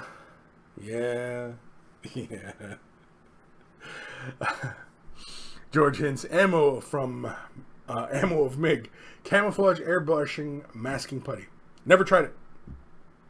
Is it the same thing? Probably is, because I mean, like, silly putty is probably one of the best materials. But I mean, like, you can head over to your local Walmart and buy a pack of silly putty for like $3. You're gonna pay a premium price on whatever mumbo jumbo name they throw on the product and say, "Ooh, it's the ultimate masking putty." Silly putty works. It's the same damn thing. It just doesn't have a cool color. Big friggin' whoop. Go buy some silly putty. Silly putty needs your money. Isaac Keller. Do you enjoy Blood Bowl, the new edition about to come out, or am I safe to buy the latest edition? A Blood Bowl? Sure, you can buy this edition. Dude, this edition of Blood Bowl did not change from the original, other than maybe a few like tweaks here and there. But otherwise, it's Blood Bowl is still Blood Bowl in the last like 3 editions.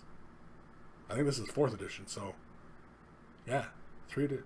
It's in 2nd edition. 2nd? Sorry, this is me accessing my brain. That's what this is. It's not me having a stroke. Well, it's possibly me having a stroke, but I mean, it's, yeah. Accessing the brain. Actually, no, it'd be over here, right? Because we're cross-hemisphered and all our information, like, right? So, for example, if you feel something here, it's this side of your brain that processes it. It's over here, it's this side. So when you have a stroke, it's on this side of the brain. So if my right side went out from a stroke, it's really this side of my brain. Something like that. Anyway, for anybody who gave a crap.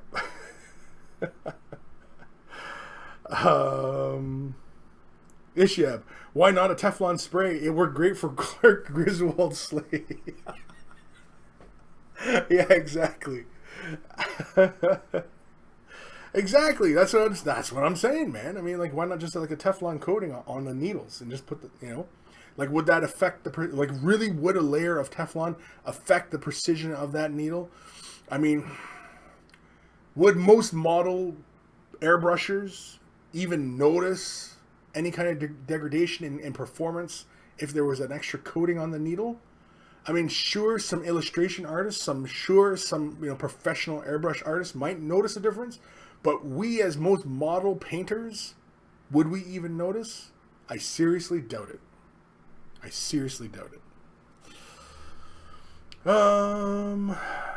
Red Dragon, that would be awesome. There is a coating Ken uses on his Extreme Airbrush Color Cup that would be excellent on the needle. Paint does not stick to it. Yeah, see? I wonder if it's like a Teflon, or if I'm wondering, because I know that there's also it's a nano liquid. You can buy in a pump and you can spray it like on your boots and stuff like that, and it just repels moisture. Is that something we can look into for? Is it something we can even do ourselves and just dip our needles in, as it were? Dip our needle. Dip. Yeah, that's what I was looking for. Anyway. Mad Cow Crazy, you can buy those non-stick primers you spray on clothes so liquids don't stick to them. Try spraying that on an airbrush to coat its insides. Yeah, but see, how durable is it though? That's the other part. See, that's why I'm thinking like a Teflon coating, because Teflon's, it's on cookware, so it can resist some wear and tear, as it were. Whereas, like these little nano sprays, are they really that effective for over a long time? That's the question. George Hints, DuPont Teflon nonstick dry film lubricant. Whew. Let's say that 10 times fast. I'm not. Ghost of Starman Deluxe. What time of year is Adepticon? It's March, April. If it's August, July, I might be able to persuade some friends to fly out to the U.S. with me during our summer break. No, I'm afraid it'd actually be more like your spring break, if you guys have spring break. Because it's more like the end of March, early April, I believe. Something like that. Dark Commission. Therapy putty is £3. Go figure. Inspirational mini email. Is that like Pigs in Space? Pigs in Space. Holiday numberness. Hold on, folks. Kris is spooling up his HDD. My HDD. My HD. What's H? Like high definition display? I don't know what that is. Mad Cow Crazy. I've ordered some black 2.0. Apparently, the blackest black color you can buy on the market. It's the blackest black. Not the greenest of green. We're done with green. We want black. Black is, we want like the purest black. We want black. Like, oh, you know what? Like, you know what's a really good black I use? Is golden high flow carbon black. That is the blackest of black and black. If a black was to black, how much black could black? And that's how much. Oh, as a color, hard disk drive, right? Oh, yeah, no, yeah, when I was doing the thing, yeah, I was spooling up my hard drive. Right, I got you. I got you. Anyway, yeah. Black. I got you. Jordan Smith, the Black 2.0 is not as dark as I thought it would be. Really. It's not as dark as you thought it would be. Black was not as black as you thought black could be black. Now, the question becomes, now, because I know like Minotaur, their black for their Minotaur airbrush line, their black is actually not that black. It's actually more of like a black gray. It's like a really dark gray. And I mean, it does great, and it's fantastic. As a first step on black to highlighting black, but as far as a black base coat goes, it leaves a little bit to be desired. Where am I here? Ghost Starman Deluxe. Oh, well, have to wait a while since the UK spring break is at Easter. Oh. Yeah, because black colors matter. Black colors do matter. Inspirational Mini. We want it black. Kris 2017 AD. We want it black. We want the black stuff black. That's how black we want black, right? We want it black. Oh, okay. You guys are going to get me in trouble. Trying to be funny here. Let's do an email. Because... Okay, hold on. Mad Cow Crazy. That black is nothing to black 2.0. You can paint aluminum foil with black 2.0 and it looks like a dark shadow. If you hold another object in front of it, it is painted and as well as you can't see it. Holy man, you mean this black absorbs light? It's like a black hole. It absorbs light. My God, man. Dark Commission. Scale 75, flat black is as black as a black cat in a coal house at night on Pluto. That's black.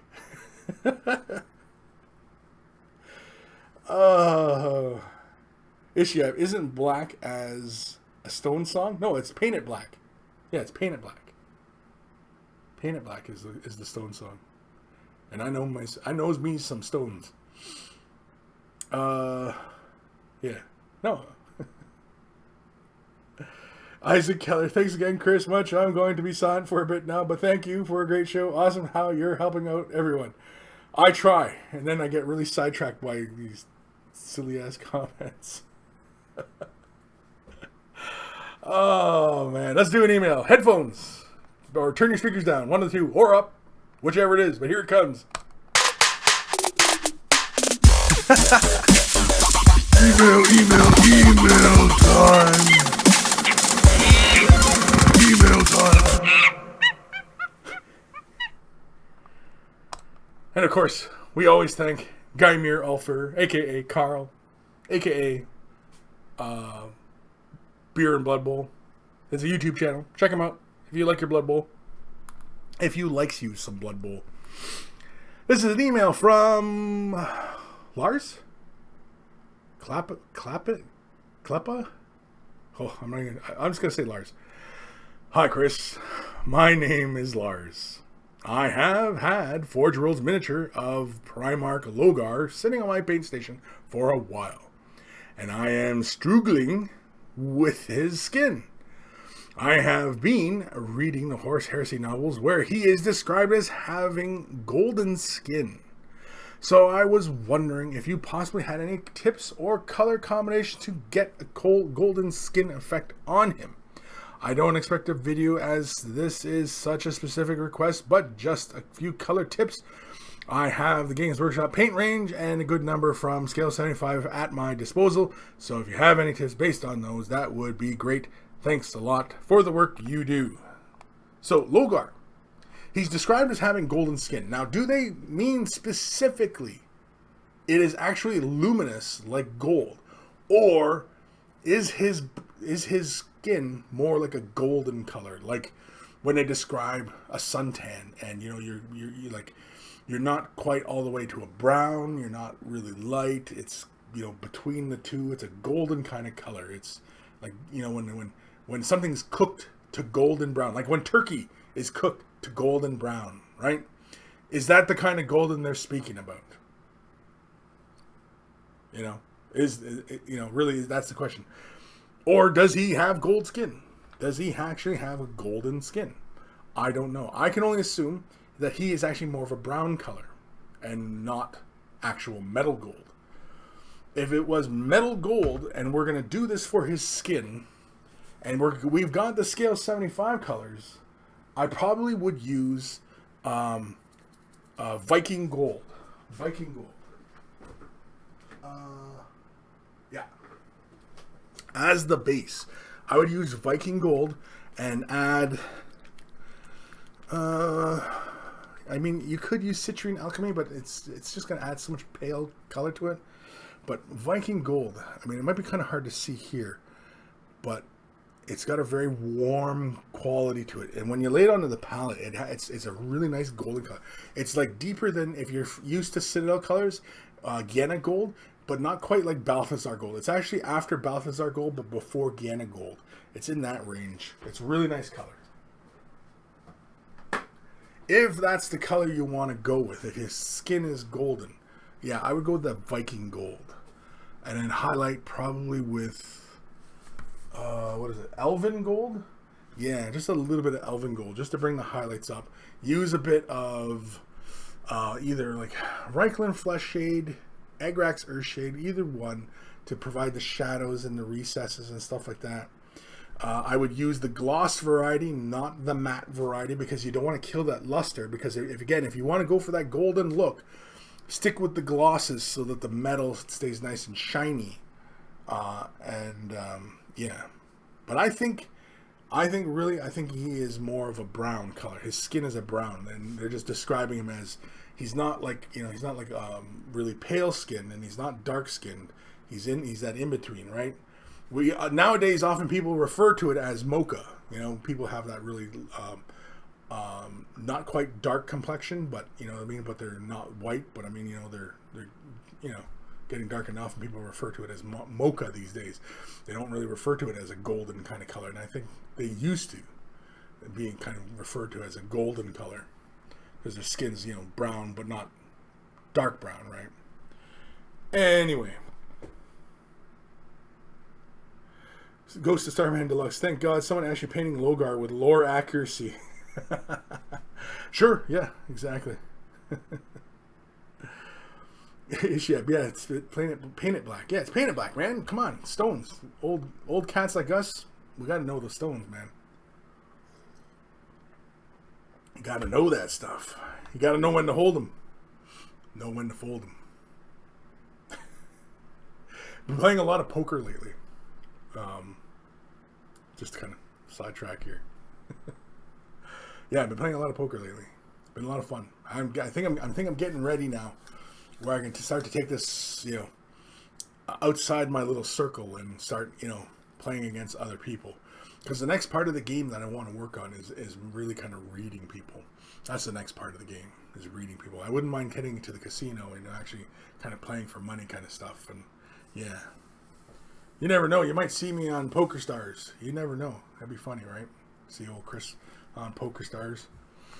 Not that I have aspirations to take it to that level, but yeah, it would be funny. Healthy Herbitus. Where I'm from, it's called not pasty.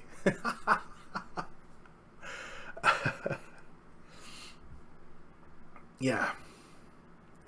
Well, Haldane, you're in what, the Netherlands, or where were you, Haldane? I can't remember, but yeah, I imagine mostly Europe, right? I mean, it's mostly lighter folk. Anyway, Haldane Urbanus, like Kris, playing poker and singing country music. From Stones to Kenny Rogers seems wrong.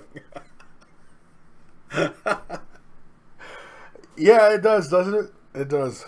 Oh, it does. But, I mean, sometimes we got to try some wrong before it feels right. Jeez. I don't know what kind of horrible advice I'm giving today, but anyway.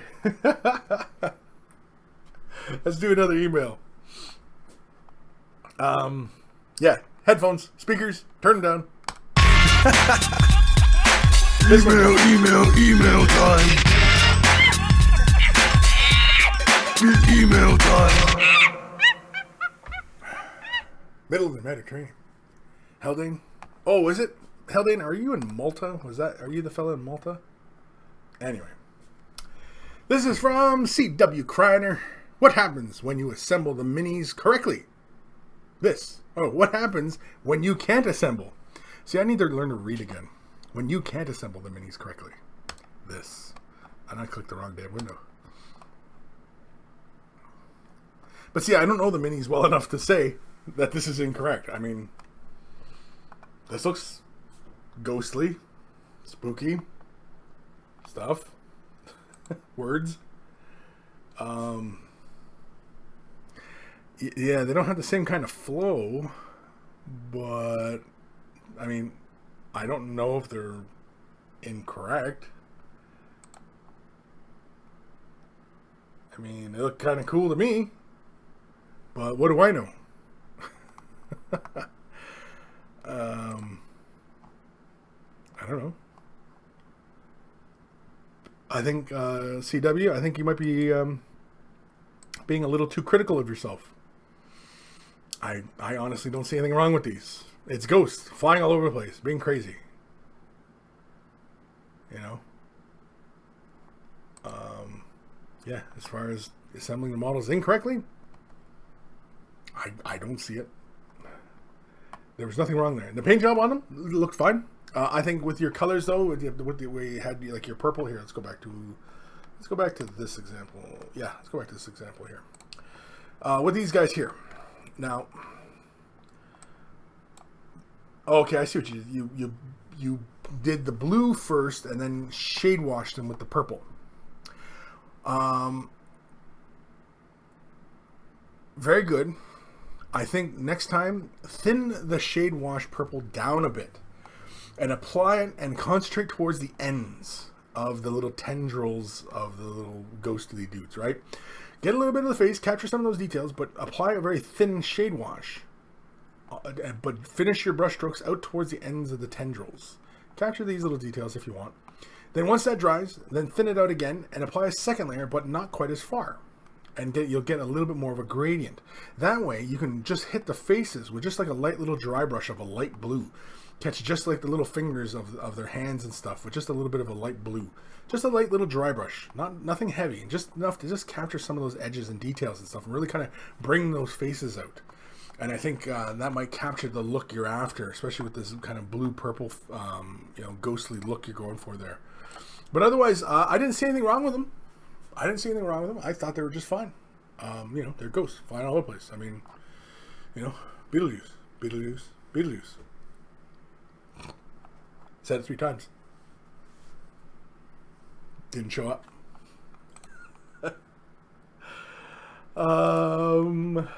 Comments? Is there anything absolutely? Yeah, okay, Haldane, yeah, he's in Maltese. Okay, so, all right, well, I'm off a little bit. Sorry, I don't know where everybody lives. Jeez Louise. CW Crider. The third one is the only one that went together right. Yeah, but again, I mean, like, I didn't really notice it. I mean, like, it didn't look off. I didn't look at those and go, oh, my God, look at those ghosts. They're just every which way. I mean, they're ghosts. I assume they're going to go every which way. I mean, I didn't see anything wrong with it. I think they were fine. I think, the paint job on them, I think you could go a little bit further with them. Again, with a light little dry brush in the face with light blue. Almost like Baharoth blue or Blue Horror is the dry. Dry? The dry? No, that's the edge. What's... Skink blue? You could even use skink blue. Yeah. But anyway. Oh, wait. There it is. No, that ain't it. That's Hellion. That's green. I can't even see blue from green now. So anyway, yeah, do that. What I said. Oh, man. Lazy monkey. Rule of cool. It's not wrong if it looks good. Exactly. That's very true. You hit it right on the head, buddy. Let's do another email. Because we need to. We need to get through these. This is from Garrett Hall. My kid bashed Weird Boy from my looted orc army. I'm calling them the Rust Boys now. I decided to do dirty futuristic shaman type thing model-wise. With the paint I tried with mixed results to do dirty patches on him where sand has accumulated. I think my choice of a location was a bit off for some of it, but live and learn. I also tried to show a weird pigment style a little different with a few colors mingling. I think he came out relatively okay. CNC, always welcome. This is from Garrett. And so here is some of his boys. This is different. This guy's kind of cool.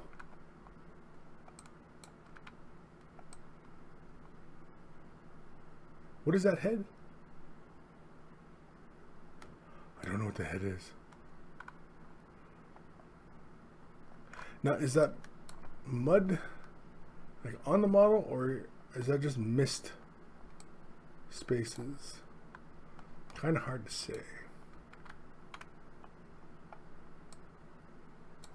But very, very interesting. Yeah, I can see you're applying almost like a shade wash, it looks like, in there. Applying, yeah, giving them kind of this rusty, dirty kind of look, and you're applying it all over the place.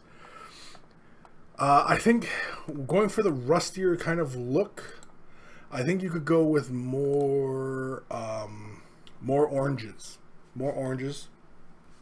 Be sure before applying, you know, your rust effects, that you have all the color on the areas you want to have color, and then apply your shades and, you know, your washes and such.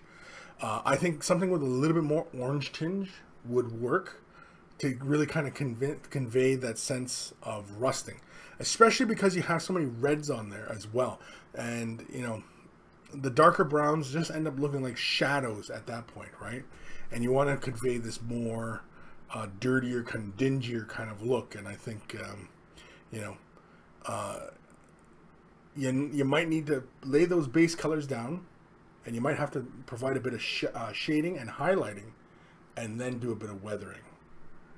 Oftentimes, that's often how it goes. Yeah, the skin, Haldane Urbanists. I like the skin tone. Yeah, the skin tone is very, very interesting. I like that. It's very, very cool.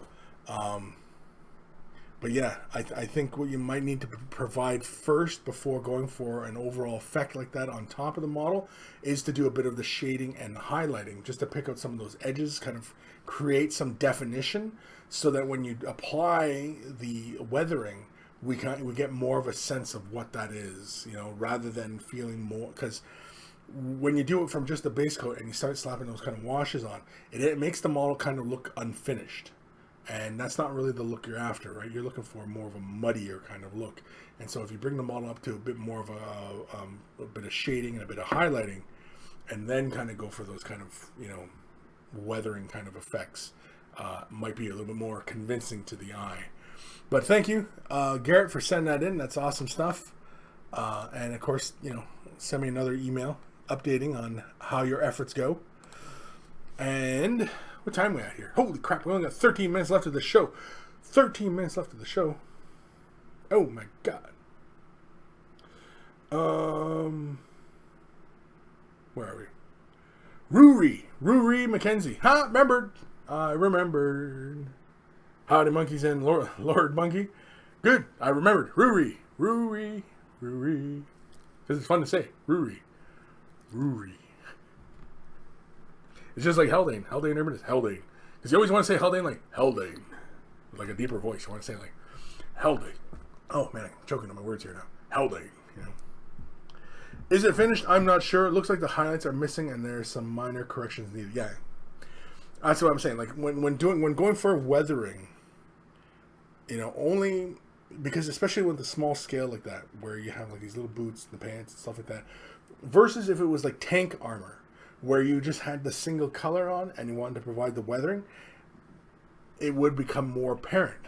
But on the smaller scale of stuff, the weathering has to adjust, right? Your scale of weathering has to adjust. And so hitting it with big blobs of stuff, it's not going to convey the same sense, the same idea.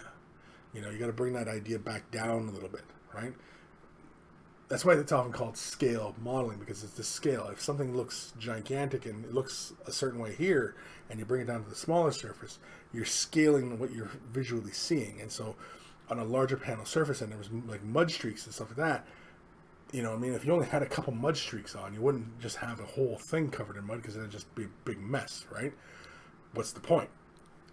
And so you only have a couple streaks or rust streaks, whatever. And so then when you bring it onto a smaller surface, you got to provide that smaller scale, right? You got to scale those things. Just a thought.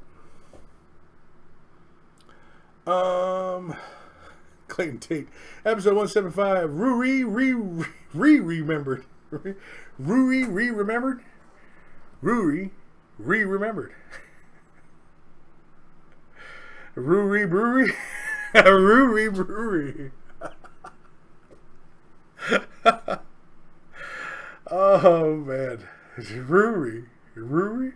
He's never gonna come back. He's gonna be like, "You guys are a bunch of assholes. I'm not coming back." Making fun of my name. Oh man, Ruri. I remembered Ruri. All right, here's an email from our buddy Carl, aka Guymere Alfer. Hey Chris and fellow monkeys, just thought I would share my latest completed work. I decided to paint. He doesn't talk with a kind of an accent. I mean, he talks with a UK accent, but not with more of like an American style. Like, I decided to paint one of the new goblins, especially for my daughter, as she is always doing me pretty pictures and stuff. She has her own Blood Bowl team consisting of various races, so I spent some time off a week of work working on this for her. My painting isn't great, but I'm getting better, and this piece gave me a bit of confidence to show my work. Thank you, Guymere Alfer. And I know full well he doesn't talk like that.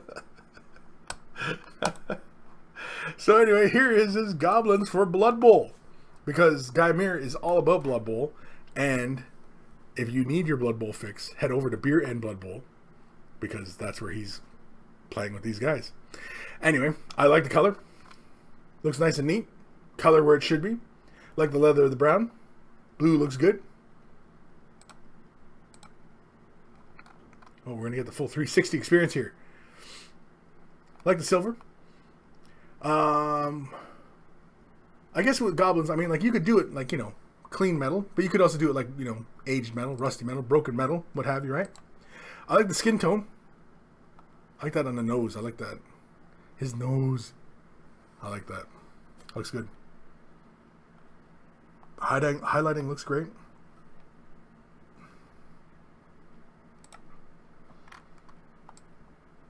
All around. Good, nice, clean painting. Yeah. Oh, is that it? Oh, that's it. That's all we get from Carl. One little gobbo. Painted for his daughter. Isaac Keller, love the accent. What's with the accent? I can't. I'm laughing too much. I know, because I've been over to Beer and Bubble and I've listened to Carl, aka Guymere. I've listened to him talk, and like, it's hilarious because I mean, like, I love like a lot of, you know, movies out of the UK. I mean, like, you know, Train Spotting, love that movie. You know, mind you, it's, you know, Scottish kids, right? You know, Rock and Rolla, Snatch, Two Smoking Barrels, right? I mean, I love all those movies. Those are all movies dear to my heart. And when I'm listening to Carl talk to his buddies when they're playing their games, it always sounds like that to me. And so it's really kind of hilarious. To the North American ear, it's hilarious. To everybody else there, I mean, I'm sure it's just normal. It's the way people talk, right? But to my ear, it's hilarious because, I mean, and you know, they're talking trash to each other, and it's funny as hell.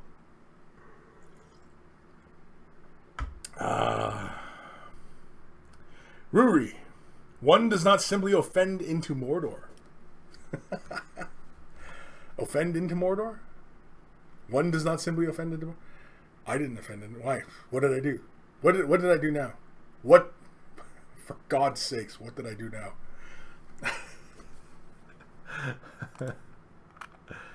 Let's see here.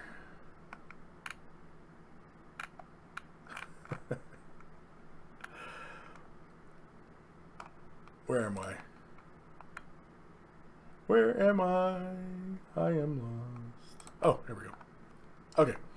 Let's do another email because we've got 6 minutes. No jingle. Just straight into the emails.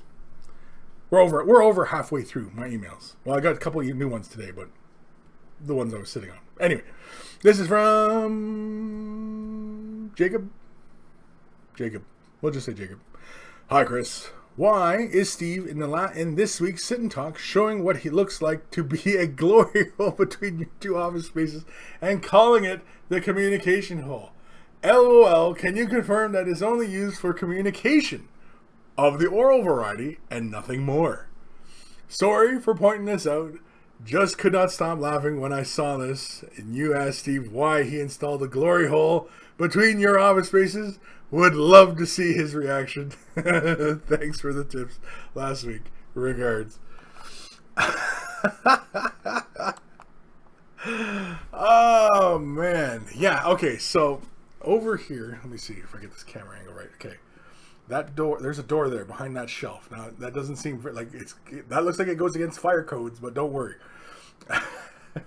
Anyway, that's where that's the door. Whenever you see Steve's office or you see pictures of Steve and he's got a picture of a door and like in the background of him, that's the door. That's on the opposite side. There's a door there.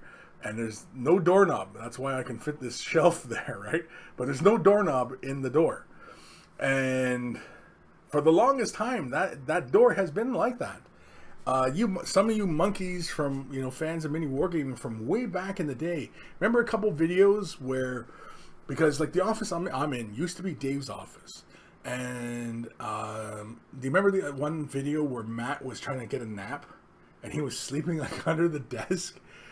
Well, that video was shot through that hole, that glory hole, and so yeah, we just kept on calling it the glory hole. The glorious hole of communication is really what it is technically, because Matt didn't want us calling it glory hole. So yeah, we're not supposed to call it a glory hole, but it's the glorious hole of communication. And yeah, sometimes, like the first couple times, I have this big vinyl. Hold on, folks. I'll show you. I have a big vinyl chest burster I used in one video from way back in the day. Oops, knocking stuff over now. And this was a gift from my buddy Tyler that I was on the show last week, and so he gave me this because he thought I could make use of it more. And it's this thing. Now, from like certain perspectives. It's you're like, what the hell? But it's a chest burster. He's missing his teeth. I got to do his teeth. I got to fix his teeth. But he's got a long ass tail, right? And so sometimes I'll feed this through the glorious hole of communication just to get Steve, because this end's too big, right? This end's too big to fit in. But anybody remembers the mini wargaming? And I had like the chest burster. It was like. So, yeah, chest burster. Anyway,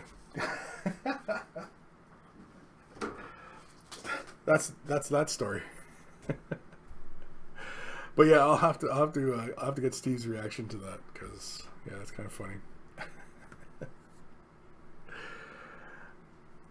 Clay, episode 175. There is a door but no knob. Yeah, exactly.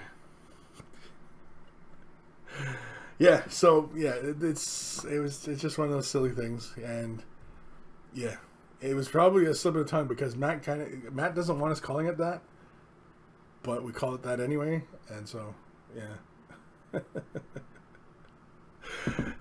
Haldane Urbanus, LOL, off camera, you're all just dirty-minded schoolboys, aren't you? Dude, if you knew what we were like off camera, oh yeah, you'd blush. Just depraved. Clean tape. The glorious hole of communication has no nub. Oh man. Ruri, episode 175. I give Steve this end because the other one's too big.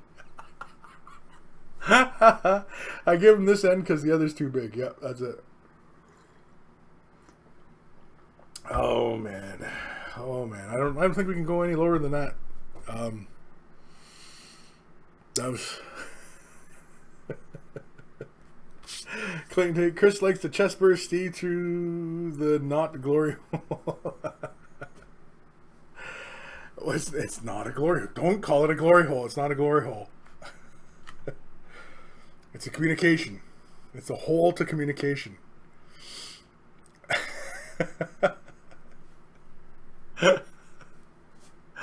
Oh man, I Haldane Urbanus, I can't wait to visit. Oh yeah, dude, don't worry. We're all broken toys here. This is mini wargaming really is the island of broken toys. We're all broken, sad individuals. Anyway, if you're a commission painter and you want, to drum up some extra exposure, or you just, you're painting and you just need a little bit of help, you want to figure out this color scheme, send your questions, comments to Kris@miniwargaming.com. Of course, you can join us on Facebook. WayTheBrush.com will also take you to the Facebook page as well. And join me on Discord. It's a lot of fun. We have some fun talking there. We usually head over to Discord after the show just to kind of, talk up a little bit. And of course, I usually end up doing a bit of some video gaming after the show these days. Lately, anyway. So I usually kind of round up some of the monkeys for some video gamage. Video gamage? Gamage? Yeah, gamage. And so join us on Discord. Join us on Way the Brush Facebook. Follow me on Twitter, Instagram, all the other usual social media things. I don't do the Tumblr thing. Tumblr?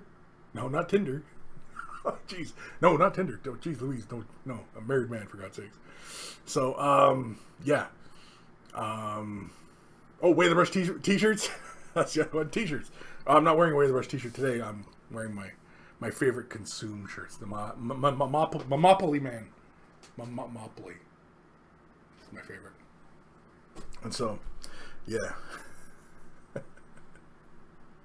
Earlier, I'm just I need my inhaler. Yeah, so, join, again, social media, t-shirts, join us on Discord, all the usual stuff. I don't know how we can get ourselves out of this deep, dark hole other than just ending the show there. Again, do not bring up the glory hole. But, as I've told the boys around here, as this sagely advice, and I've thought about making a segment, either or my own channel, a separate channel, for these kinds of thoughts. But, anyway, here we go. And I'll share this little bit of wisdom with you guys. No matter what in life, you will find yourself on one side of the glory hole in all matters of life. You're always on one side of the glory hole.